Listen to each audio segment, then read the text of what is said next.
I've recently joined the Indivisible group to help out with their arm that has to do with health problems in our health system.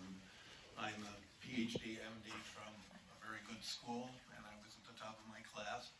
And I spent quite a few years as an NIH grantee and served on the review committees for other people's grant requests, as well as the oversight committees that were allowed grantees who weren't funded to appeal their failure to get funded.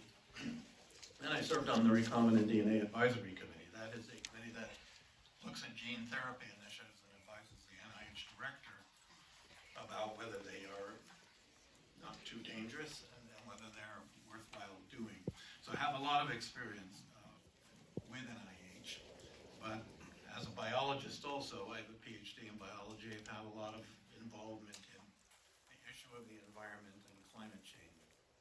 Climate change is a problem, the scope of which is very difficult for most people to contemplate. Those who really understand how serious a problem this is, they're probably as scared as I am.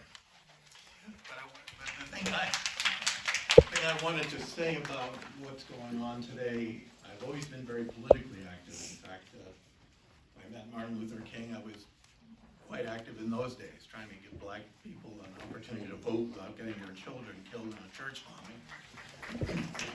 And the scope of the problem we face here is very serious. It's comprehensive, it's deep, and it's broad.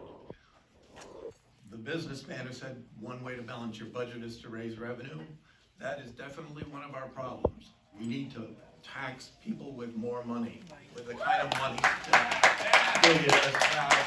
Last year, Tesla made $2.4 billion and paid no tax. In 2018, 10 Fortune 500 companies made a total of $78 billion and paid no taxes. So we need more revenue from them. Yes.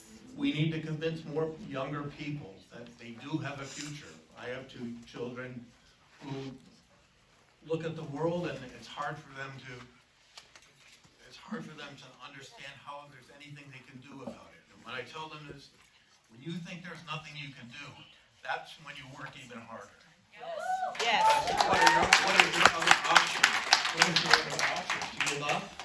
We're not going to give up. No, we are not. And I think one of the things we as an Indivisible group, I hope I've recently joined to influence them into the goal of the following: become powerful enough, strong enough, and numerous enough to show these Congress people that no matter how much money Elon Musk may give them to win an election, they're not going to win anyway, because we're going to convince the voters to vote for what is right.